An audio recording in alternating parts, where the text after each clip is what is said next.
তো পড়তো, আমিও পড়তাম, কিন্তু এখনকার যে ঘটনা নিয়ে সরব হচ্ছেন বামপন্থীরা, সেই হালের নেতা নেত্রীরা জানে না যে তাদের কাকারা, তাদের দাদারা কি করে গেছে, কোন জায়গায় পশ্চিমবাংলার মেয়েদেরকে তারা নামিয়েছিল।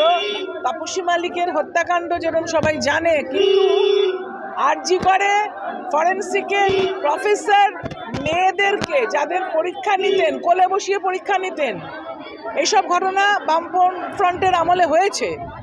শুধু আমার ছেলের নাম করে আপনি প্রশ্ন করলে তো হবে না, কেন আমার ছেলেরা ওখানে পড়তো, তাদের উপরে অকথ্য অত্যাচার হয়েছে বামফ্রন্টের আমলে, এটা ঘটনা।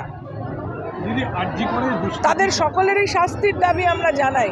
বামফ্রন্ট আমলে যেভাবে অত্যাচার করেছে, বিশেষ করে যে সকল পরিবার, তখন আমরা জাতীয়তাবাদী রাজনীতি করেছি, আমাদের সন্তানদের